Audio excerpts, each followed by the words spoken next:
¿Qué tal, mis queridos amigos y hermanos? Espero que se encuentren bien. Bienvenidos a mi canal Respuestas Bíblicas.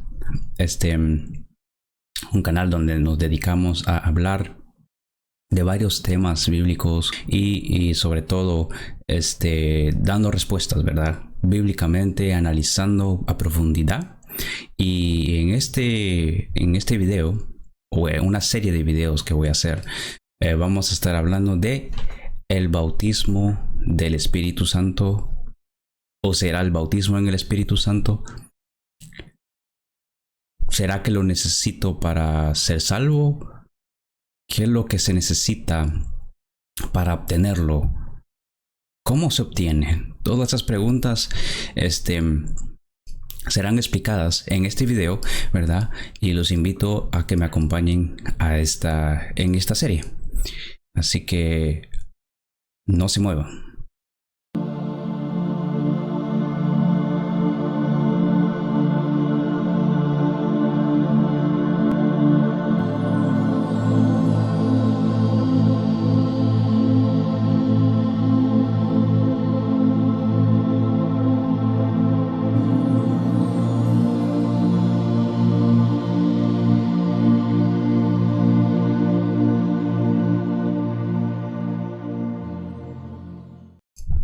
Entonces,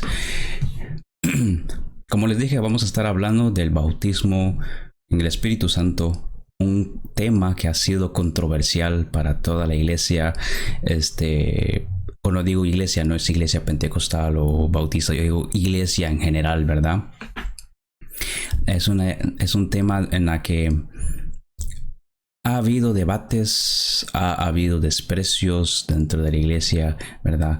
Y sea un hermano se ve mayor que otro, y creo que vamos a estar respondiendo a cómo se debería de obtener o tener el pensamiento sobre lo que es el bautismo, ¿verdad? Como lo dije en la introducción, muchos piensan que se obtiene por ejemplo, orando, se obtiene ayunando, se pide. Otros dicen que no, que todo el mundo ya lo tiene. Entonces eso es lo que vamos a estar analizando bíblicamente, viendo cómo se obtiene, de dónde viene, qué es lo que dice la Biblia acerca de eso, ¿verdad? Entonces vamos a estar analizando cuatro versículos. La mayoría del tiempo son fundamentales para la doctrina del bautismo. Y entonces vamos a estar mostrando estos cuatro versículos. Entonces estos son Mateo 13, 11, 8, 1, 8, Lucas 4, 1, Lucas 4, 14, Marcos 16, 16, 17. Vamos a estar viendo, analizando, explicando, ¿verdad? Porque se podría leer a la ligera, pero ¿qué es lo que dice? Hay mucho más que dice el versículo, y no solo el versículo, sino la Biblia completamente, en lo que es mencionado muchos aspectos del bautismo que quizás se han pasado por alto, no se han mantenido un cierto estudio, ¿verdad? Profundo de este tema. Entonces, comencemos de una vez. Vamos a comenzar con Mateo 13, 11. Uno de los versículos mencionados previamente. Y aquí dice, ¿verdad? Este es Juan el Bautista hablando al pueblo de Israel. Recuerden en Mateo 3 que Juan estaba bautizando en agua, y entonces él dice: yo a la verdad os bautizo en agua para arrepentimiento, pero el que viene tras mí, cuyo calzado yo no soy digno de llevar, es más poderoso que yo. Él os bautizará en Espíritu Santo y fuego. Entonces, tenemos que primero analizar quién es Juan el Bautista.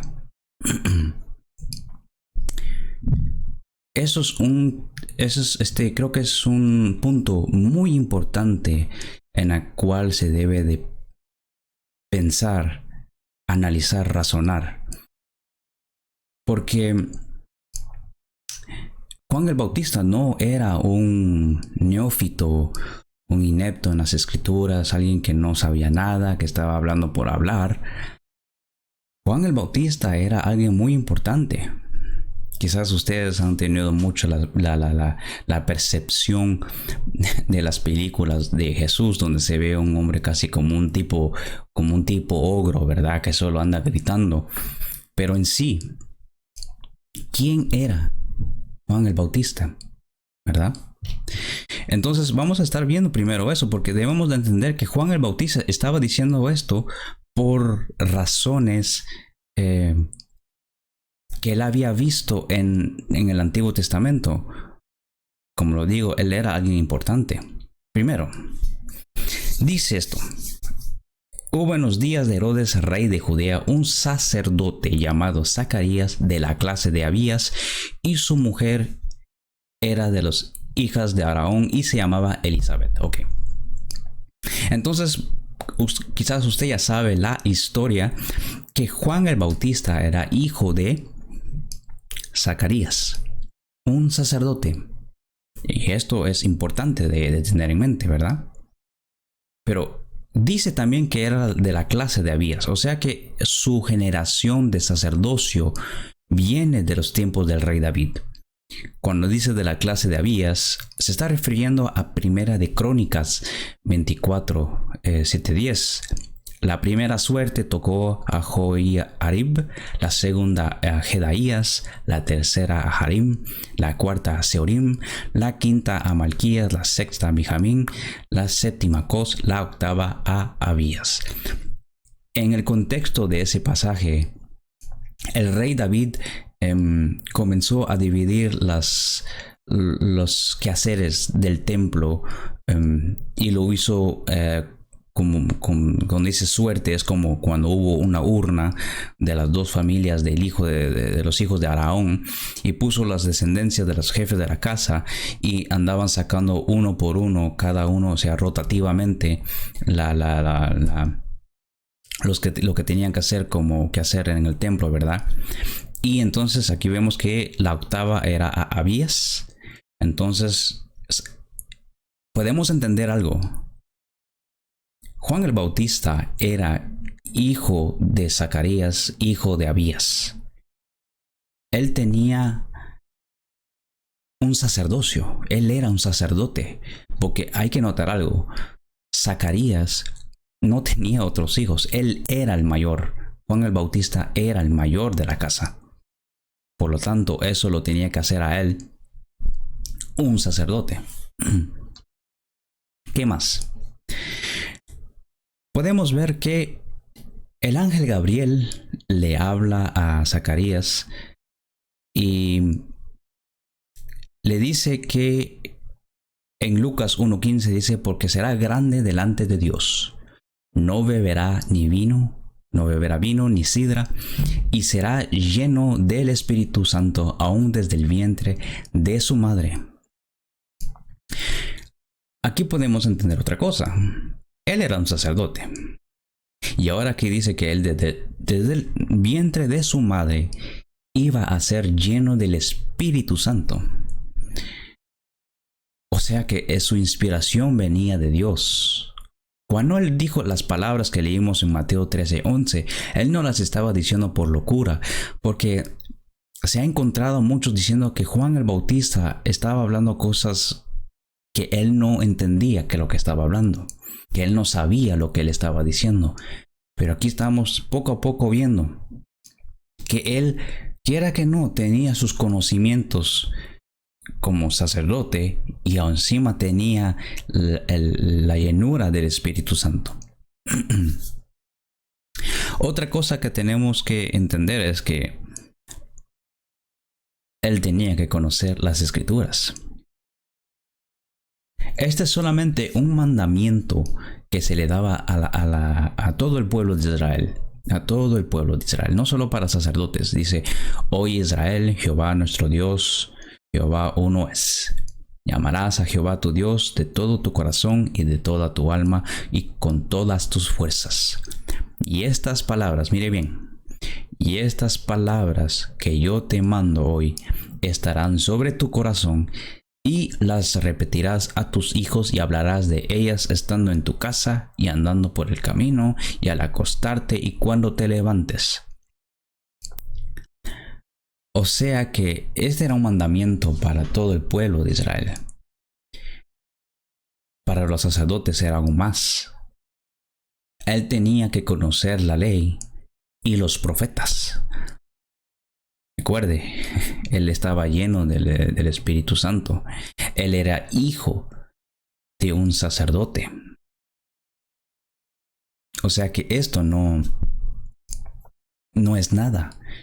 En sí es algo, una responsabilidad bastante grande.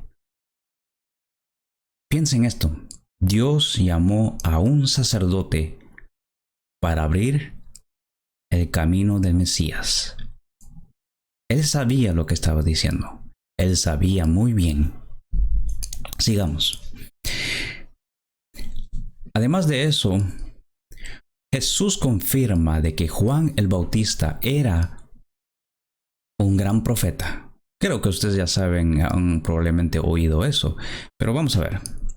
Lucas 7:28 dice: Os digo que entre los nacidos de mujeres no hay mayor profeta que Juan el Bautista, pero el más pequeño en el reino de Dios es mayor que él. No nos concentraremos mucho en la última parte, pero más en lo que dijo Jesús. ¿Cómo así que él es el mayor profeta que ha habido? Según yo me acuerdo, en la Biblia se ve que Elías hizo bajar fuego del cielo. Hubo grandes milagros. Moisés, ¿verdad? Pero Juan el Bautista solo llegó a predicar. Él solo predicaba y bautizaba en agua. Mas sin embargo, Jesús viene y le dice: Él es el mayor profeta que ha habido. No ha habido otro más. Entonces debemos de entender que Jesús lo pone en alto como profeta. Como profeta, eso significa mucho. ¿Por qué? Un profeta no puede estar inventando cosas fuera de la Biblia, hablando cosas fuera de la Biblia. No se puede. Mire esto. Isaías 8, 19, 20. En el contexto de este capítulo se ve que el pueblo comienza a consultar de todo, ¿verdad? Agoreros, los que practican necromancia, o sea, invocaciones de espíritus de los muertos, para tener una consulta, una respuesta. Pero aquí Isaías dice: y si os dijeren, preguntad a los encantadores y a los adivinos que susurran hablando, responded, ¿no consultará el pueblo a su Dios? ¿Consultará a los muertos por los vivos? Mire aquí lo que dice: a la ley y al testimonio. Si no dijeren conforme a esto, es porque no les ha amanecido. Aquí hay una exhortación. El que profetiza, el que habla, el que dice algo en nombre de Dios o en el futuro, tiene que estar conforme a la ley y al testimonio. Ahora entiendan que Juan el Bautista era un profeta. Él no podía estar inventando algo que no se había oído, algo que no estaba profetizado, o como dice, inventando cosas. Recuerden el versículo de Mateo 3:11, que él, el que viene detrás de mí, el que es mayor que yo, más poderoso, él bautizará en Espíritu Santo y fuego. Estas palabras son importantes porque él es un profeta, él es un sacerdote, él está lleno del Espíritu Santo, y eso significa que él sabía lo que él estaba diciendo y su inspiración venían de las Escrituras. Recuerde, Las escrituras en aquellos tiempos solo era el Antiguo Testamento, la ley y los profetas. No había más. Entonces,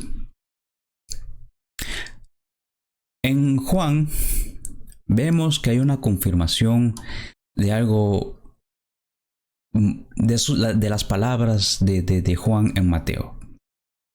Vamos a ver. En Juan 1:33 hay algo profundo que él dice. Él está hablando del Mesías, del que venía detrás de él. Y dice, y yo no le conocía, pero el que me envió a bautizar con agua, aquel me dijo, ¿quién lo envió?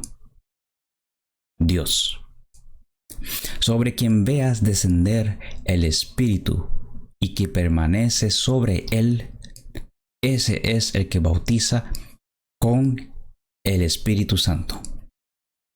Entonces, aquí hay algo muy interesante. Juan el Bautista sabía de las Escrituras, pero no solamente eso. Dios, el que le envió a predicar, el que lo envió a bautizar, le dice que en el que vea descender el Espíritu, es Él quien bautiza con el Espíritu Santo. Esto hace ver que Dios ya había ciertamente revelado una parte de ese advenimiento del Espíritu Santo en las Escrituras. Él ya lo había hecho.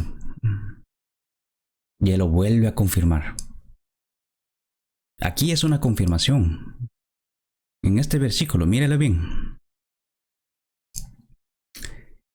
Sobre quien veas descender el Espíritu y que permanece sobre él, ese es el que bautiza. Ese es.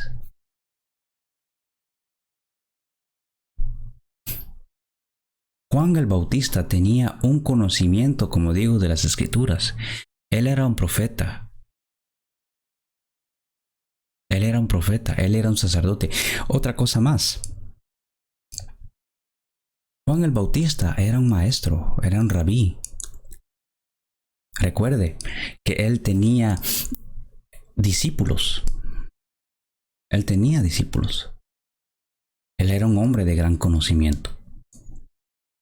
Y ahora Dios, el que lo envía a bautizar en agua, le dice, ese es el quien bautizará. ¿Qué quiere decir esa frase? Esa frase dice que algo había sido anunciado sobre alguien que iba a bautizar, que iba a llenar, que iba, como dice, a hacer descender el Espíritu Santo sobre las personas. Algo había sido dicho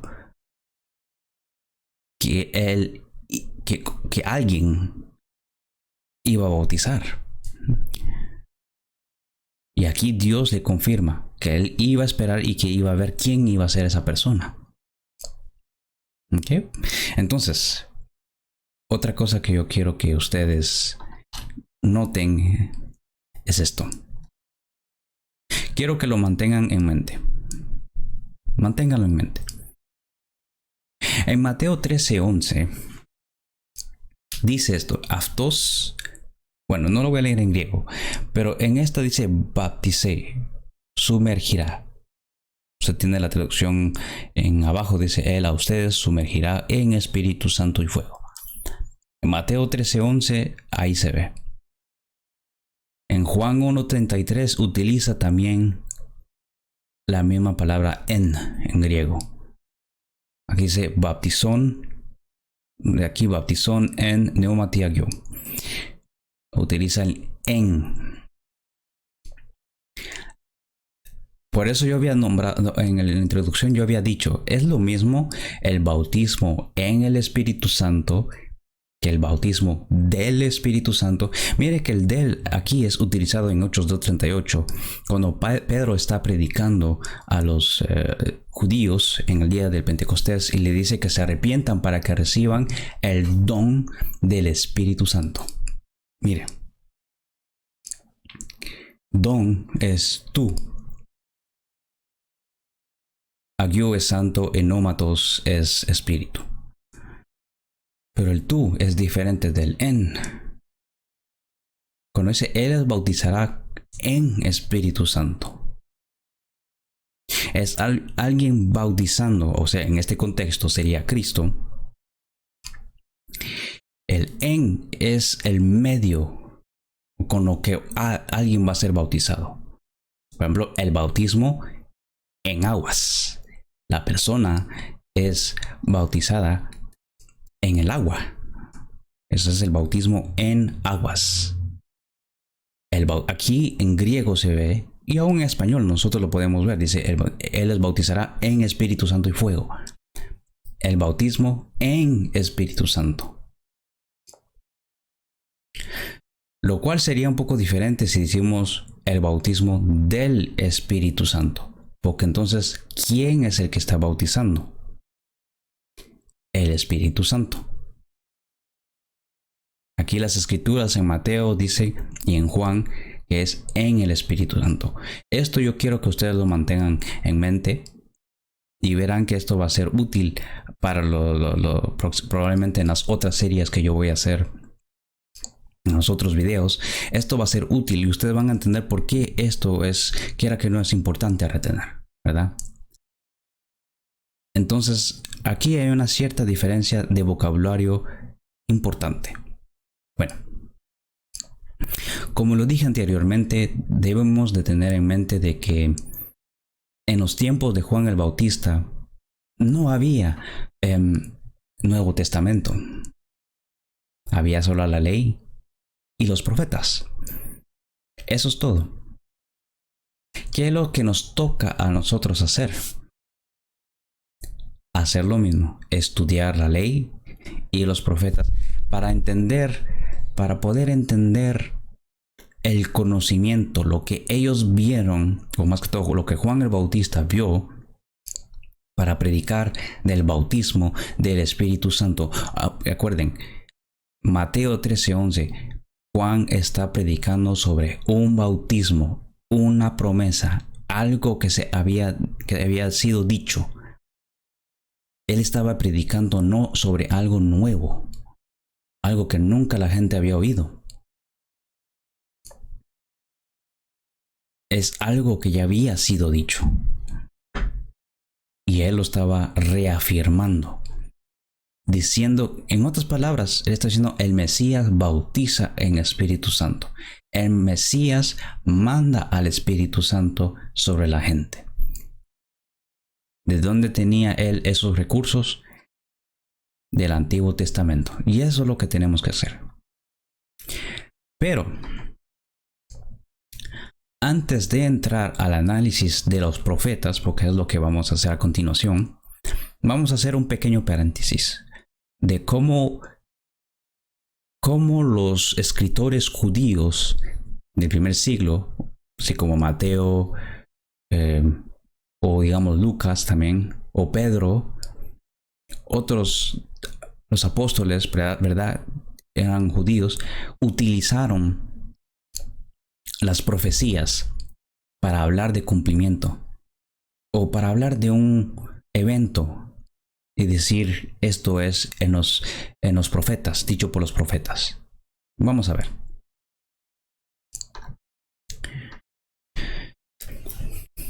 En la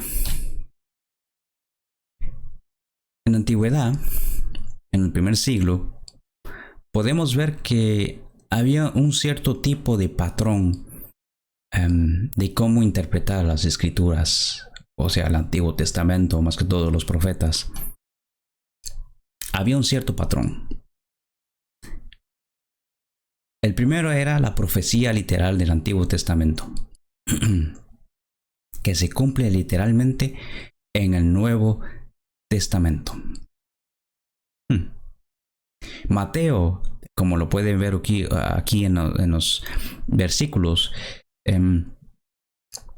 Mateo casi rellena todas las condiciones de las 4 maneras que los judíos, aun los rabinos de aquellos tiempos, tenían para interpretar las escrituras. Y los vamos a estar viendo, ¿verdad? Entonces dice profecía literal del Antiguo Testamento que se cumple literalmente en el Nuevo Testamento. Este se puede llamar un cumplimiento directo. Es el cumplimiento más fácil de entender. Veámoslo un momento. Como podemos ver, aquí les voy a mostrar el versículo. Perdón. Podemos ver aquí, déjenme un momento, se lo voy a agrandar. Ok. El cumplimiento directo. En el versículo 5 de Mateo 2 dice, ellos le dijeron en Belén de Judea, porque así está escrito por el profeta, y tú, Belén, de la tierra de Judá, no eres la más pequeña entre los príncipes de Judá, porque de ti saldrá un guiador, que apacentará a mi pueblo Israel. Este es fácil, es el cumplimiento directo. No, como podemos ver en el relato de Mateo, Jesús nació en Belén. Los principales sacerdotes y los escribas le dijeron, oh, el Mesías tiene que nacer aquí, el rey tiene que nacer aquí. Y ellos, o sea, no era una novedad, no era una profecía criptada o escondida que ellos no entendían. Era así como está, así se tiene que cumplir. Cumplimiento directo. Ok. Entonces, el otro tipo de profecía era cumplimiento literal de un tipo hecho por el escritor en el Nuevo Testamento a partir del Antiguo Testamento. Este se llama cumplimiento tipológico. Aquí lo vamos a ver. Mateo 2:15. ¿Qué es lo que dice? Vamos a ver. Te lo voy a mostrar. Deme un momento. Ok.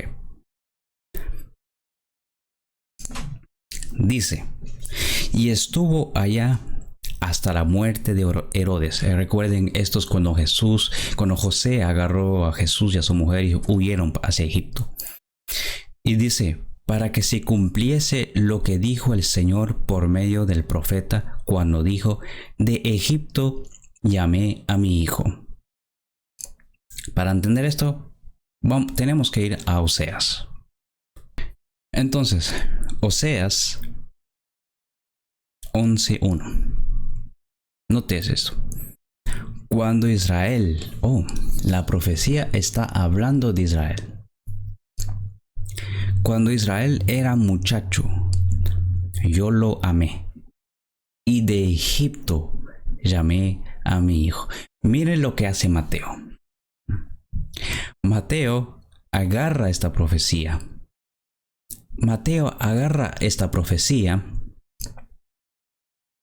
Y es lo que se llama un cumplimiento tipológico. Mateo lo que ve dice, ok, Israel es un tipo de Jesús. Por eso se dice que es un cumplimiento literal de un tipo hecho por el escritor del Nuevo Testamento a partir del Antiguo. El cumplimiento se dio en Jesús. O sea que él vio, esto se parece mucho a lo que Oseas dice. Esto ha de ser un cumplimiento tipológico que se dirigía hacia Cristo en el futuro. Eso es lo que Mateo hizo. El otro tipo de cumplimiento es el cumplimiento literal en el Nuevo Testamento de una aplicación. Esto es importante. Aplicación del Antiguo Testamento. Puede ser llamado un cumplimiento aplicativo o analógico. Yo quiero mencionar esto antes. Pedro, en el día de Pentecostés, cuando habla de Joel, es exactamente lo que hizo en ese versículo que él menciona a Joel, hablando del bautismo, cuando el Espíritu Santo descendió, ¿verdad?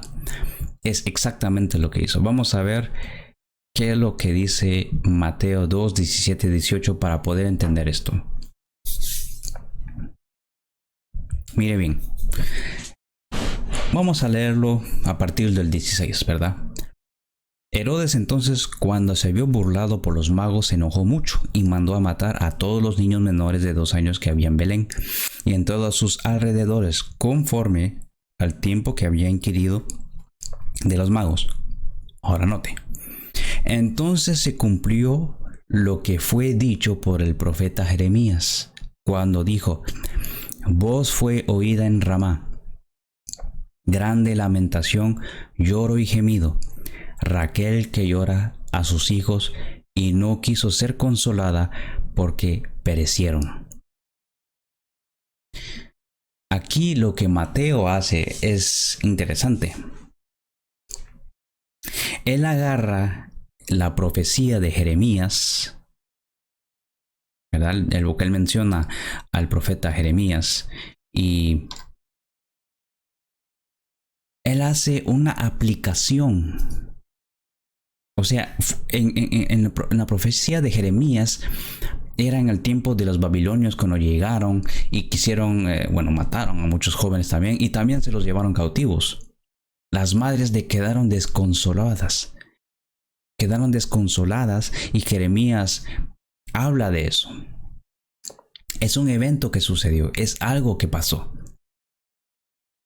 Pero no era, en otras palabras, lo mismo, si lo podemos decir de esta manera, que lo que pasó con Jesús. Con Jesús, Herodes no le gustó que fue burlado. A él no le gustó que lo burlaran y él decide matar a los niños.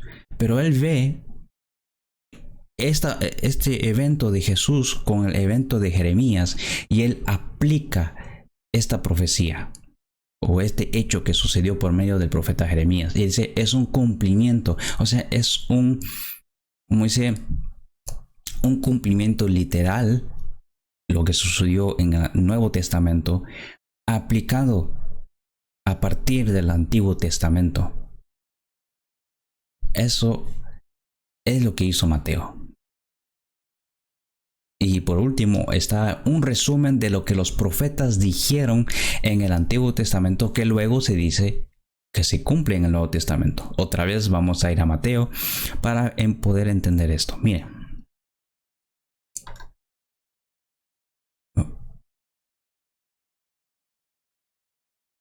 En el 23. Y vino y habitó en la ciudad que se llama Nazaret, para que ¿qué? Se cumpliese lo que fue dicho por los profetas. Él no dijo un profeta. Como en el caso de la matanza de los niños, él dice, se cumplió por medio del profeta Jeremías.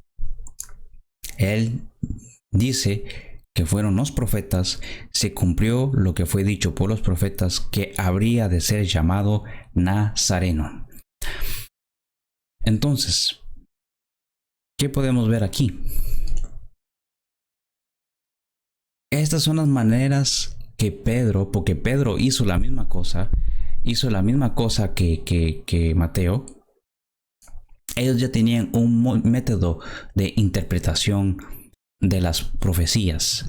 Mateo en este capítulo 2, él utiliza las 4 maneras. Pero podemos ver y entender, debemos de entender esto. ¿Por qué? Porque cuando vayamos a los profetas a analizar el bautismo, ahí está. Cuando usted ve que hubo un cumplimiento aplicativo, aquí está, número 3, o el punto 3, cumplimiento literal en el Nuevo Testamento de una aplicación del Antiguo, es, como le digo, un cumplimiento aplicativo, analógico, que es lo que hizo Pedro. Esto nos abre las puertas a muchas profecías que hablan del bautismo. no solo hay Joel, hay muchas otras profecías y nos vamos a ir analizando estas profecías. Y luego vamos a estar entendiendo poco a poco por qué Juan el Bautista habló predicó del bautismo, que alguien tenía que bautizar. ¿Por qué Dios le dice a Juan el Bautista, este es el que va a bautizar? Lo vamos a entender, comprendiendo los métodos de interpretación de aquellos judíos. Ahora, no solo fueron los apóstoles, porque ellos tenían un cierto, los judíos, cuando digo los judíos, los rabinos también, o los sabios de esa época, tenían también sus métodos. Ellos le llaman, y aún todavía hoy los tienen, ellos los llaman bajo sus nombres hebreos, el pshat, simple, remes, pistas, drash, consultar. Muchos quizás han oído de la midrash, de ahí viene, sod, misterio, que son actualmente, estos cuatro tipos de interpretación por orden, ¿verdad? Del primero al cuarto, así va. Cumplimiento directo, tipológico, analógico y en resumen, que es un misterio. Porque cuando Mateo dice que se cumplió dicho por los profetas que había de ser llamado Nazareno, no hay un profeta que dice explícitamente que Jesús será llamado un Nazareno. Se tiene que buscar. Es un misterio que se tiene que indagar. Y es lo que le digo, él lo comprendió. Entonces, estas eran las cuatro maneras de aquellos tiempos de los judíos, aún de los maestros de la ley y todo erudito en la ley, ¿verdad? De Moisés y los profetas, eran su manera de interpretar las profecías y muchos de los otros conceptos de la ley y todo. Ahora, también debemos de mantener en mente que una profecía puede cumplirse en un lapso de tiempo. ¿Qué quiero decir por esto? Una profecía puede tener un principio y un fin. Se los voy a comprobar. Por ejemplo, el reino del Mesías. Judío como cristiano, creemos en el reino del Mesías. Esto no es algo nuevo, no es algo escondido. Los profetas hablan mucho de eso. Pero vamos a ver qué es lo que dice Mateo 10:8. Perdón, Mateo 10:7. Me confundí un poco de versículo. Pero dice, Mateo 10:7 dice, yendo, predicad diciendo, el reino de los cielos se ha acercado. Sanad enfermos, limpiad leprosos, resucitad muertos, echad fuera demonios, de gracia recibiste, dad de gracia. Ok. Aquí dice, el reino de los cielos se ha acercado. Entonces, en Mateo dice que el reino de los cielos se ha acercado. Les fui a buscar otro versículo para confirmar.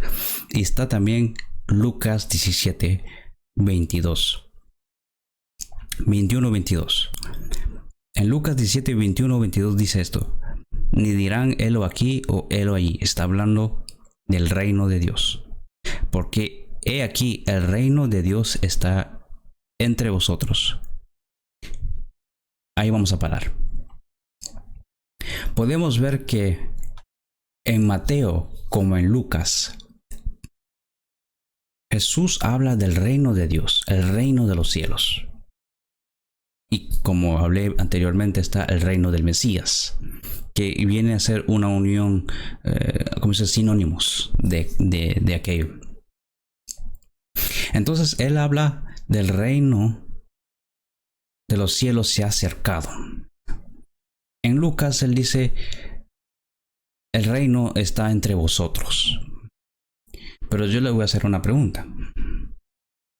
¿Ven ustedes un rey ahorita? ¿Ustedes ven un reino? O sea, terrenal sobre la tierra ahorita.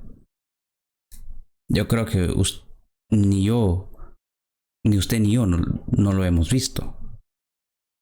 Mas sin embargo, Jesús habló de estas palabras diciendo que el reino ya estaba entre nosotros, que el reino se ha acercado. Las profecías en el Antiguo Testamento hablan del reino del Mesías. Aquí está la cosa, como les dije. La profecía lleva un cierto tiempo, un lapso de tiempo. Tiene un comienzo, y ya comenzó cuando Cristo vino y murió en la cruz. El reino está entre vosotros, porque Él es el que viene, el que ha de venir como Mesías, imponer su reino milenial. Y nosotros ahorita somos parte de ese reino. O sea que ya comenzó las profecías dadas por los antiguos profetas. Ya comenzó. Y su culminación final será cuando Él venga de nuevo, esta vez como rey, a reinar sobre la tierra. Ustedes entienden ahora por qué yo digo que hay un cierto lapso de tiempo. Se puede considerar una profecía de esa manera. ¿Y por qué les digo esto?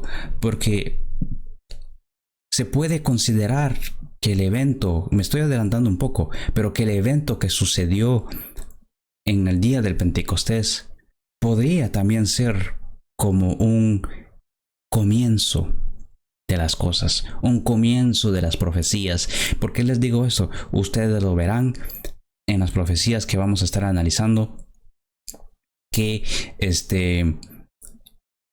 las profecías o pueden ser aplicativas o se puede ver como un tipo de comienzo con la iglesia y que tendrá su culminación luego con el pueblo de Israel, como se puede ver en Joel, en Isaías, en Ezequiel, en Zacarías y todos estos profetas que hablaron del bautismo, de la venida, del derramamiento del Espíritu Santo. Ahí se puede ver. Y entonces creo que estaremos dándole fin a esta primera parte. Esta será la parte 1. Voy a hacer otras partes para poder continuar con los profetas. Vamos a estar analizando los profetas y espero que les haya gustado.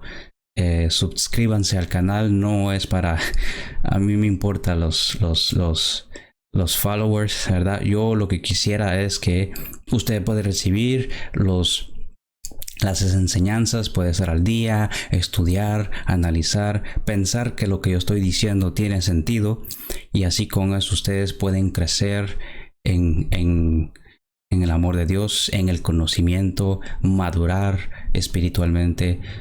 Todo eso yo lo hago por voluntad, como dice Cristo, por gracia lo recibí, por gracia lo doy, y que sea de bendiciones para cada uno de ustedes, ¿verdad? Y entonces se me cuidan y hasta pronto. Chao.